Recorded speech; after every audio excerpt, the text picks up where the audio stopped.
Assalamualaikum warahmatullahi wabarakatuh. Selamat datang di Sesnot. Rekan-rekan Sesnot yang saya hormati, terima kasih sudah berkunjung ke channel Sesnot ini. Channel ini berusaha untuk memberikan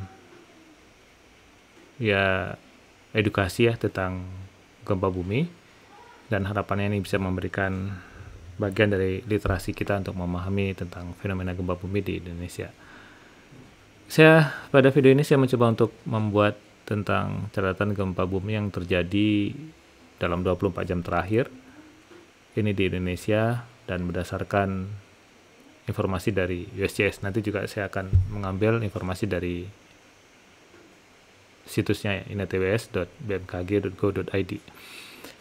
Jika kita lihat di sini di gambar ini, setidaknya ada 7 kejadian gempa, termasuk 2 gempa ada di wilayah Filipina.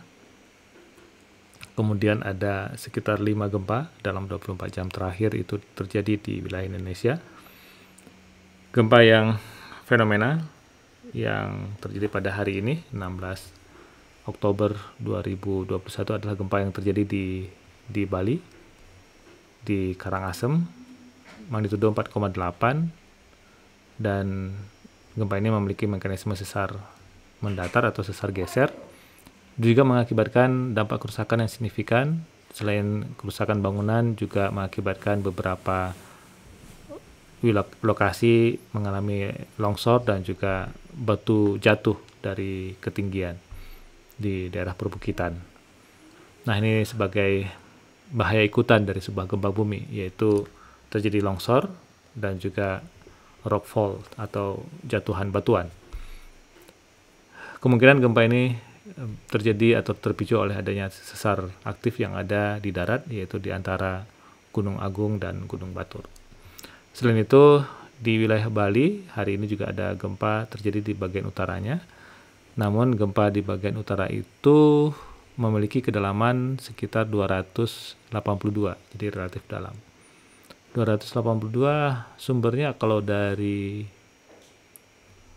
Back-Actras mungkin masih terlalu dalam ya. Jadi ada sumber yang saya juga belum begitu paham, sumber apa yang memicu gempa sedalam 282 di bagian utara Bali. Kelihatan bukan Back-Actras, tapi ada mekanisme lain. Kalau dari sini, apakah mungkin dari sini atau mungkin dari bagian selatan ya, ujung dari slab, mungkin seperti itu.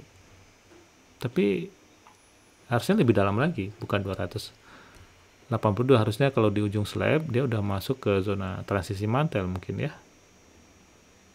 Nah, gempa ini saya belum tahu di mana sumbernya. Kemudian kita lihat gempa yang terjadi di daerah Bengkulu, dan kemungkinan gempa ini akibat adanya dorongan di lempeng samudra terhadap bagian dari lempeng lempeng benua atau blok Sunda, bisa kita sebut seperti itu.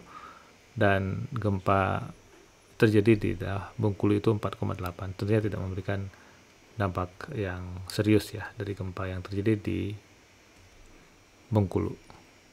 Selanjutnya gempa di wilayah sini di Laut Maluku, kedalamannya adalah 41,3 km. Dan ini memang daerah yang memiliki tektonik yang juga aktif dan rumit tentunya. Selain itu juga di wilayah Laut Banda juga ada satu gempa di sana. Di Laut Banda itu dekat Tual 4,4. Oke, baik. Berikutnya saya akan coba masuk ke situsnya. Sebentar. Saya akan masuk ke situsnya INATWS BMKG. Dari situs INATWS BMKG memperlihatkan ada sejumlah gempa yang terjadi pada hari ini. Selain gempa yang terjadi di Bali, ini ada gempa yang terjadi di Bali 4,8, kemudian 3,6 dan 2,7 ini gempa susulannya, dan ini kelihatan gempa utamanya. Harapannya kita tidak ada lagi gempa utama di sana. Dan harapannya mungkin dirilis dalam bentuk gempa-gempa kecil, tidak ada gempa yang lebih besar. Harapannya seperti itu. Kemudian di Sumatera, ini yang tadi saya sebutkan di wilayah Bengkulu 4,5, dan kalau kita lihat dari mekanisme fokus gempa ini Nah, ini memperlihatkan mekanisme fokus sesar naik. Ini jelas sekali memperlihatkan sesar naik dari gempa yang terjadi di Bengkulu pada hari ini, dan gempa yang terjadi di Bengkulu akibat adanya dorongan tektonik di zona subduksi yang mengakibatkan terjadinya pola sesaran secara naik, bukan menaik. Pola pensesaran secara sesar naik. Kemudian berikutnya di Laut Maluku kita lihat ini oblik ya, jadi ada komponen sesar mendatar dan sesar naik. Dan ini ya karena ada dorongan di bagian timur oleh Halmahera, Selat Halmahera, kemudian di bagian barat itu oleh Sangihe, dan menekan bagian dari lempeng Laut Maluku. Nah, ini yang sering terjadi gempa-gempa di sini di zona Laut Maluku. Dan berikutnya kalau kita lihat secara global, nah ini kalau secara global gempa yang terjadi dalam 24 jam terakhir secara umum tidak ada gempa yang signifikan ya.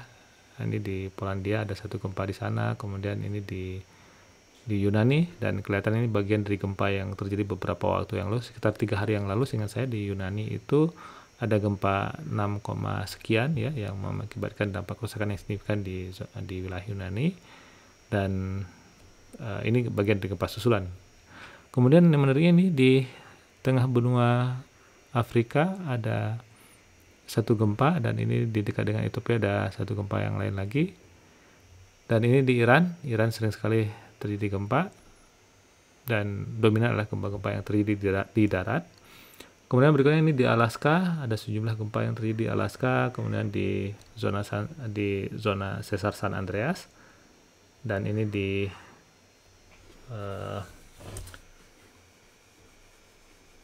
El Salvador ya mungkin Ekuador ya, di sini di dekat dengan Haiti, dan ini di Amerika Selatan atau di Amerika Latin ada beberapa gempa yang terjadi di sana. Dan ini memang sangat dipengaruhi oleh adanya aktivitas subduksi. Ini adalah merupakan zona pertemuan antara lempeng Pasifik, ini bagian dari lempeng Pasifik menunjam, ini bagian dari lempeng ke benua Amerika Selatan, dan sangat sering terjadi gempa di zona tumbukan ini di Amerika Selatan. Selain itu juga di bagian Amerika Utara juga sering kita lihat gempa di sana, dan juga di Amerika Tengah juga ada beberapa gempa yang terjadi di situ. Termasuk gempa bulan yang lalu seingat saya di Meksiko ada gempa yang memiliki magnitudo lebih daripada 6. Selain itu di tengah-tengah Samudra Pasifik ada hotspot yang kita kenal dengan Hawaii, dan aktif kelihatan di situ. Dan seminggu yang lalu ada gempa yang signifikan di situ sekitar 6,1, dan tentunya memberikan dampak getaran dan juga kerusakan kalau seandainya bangunan yang tidak dibangun sesuai dengan kaedah-kaedah yang aman dari gempa. Oke, saya pikir itu sedikit ulasan atau catatan saya pada kejadian gempa dalam 24 jam terakhir pada hari ini 16 Oktober 2021. Terima kasih, salam sehat selalu. Assalamualaikum warahmatullahi wabarakatuh.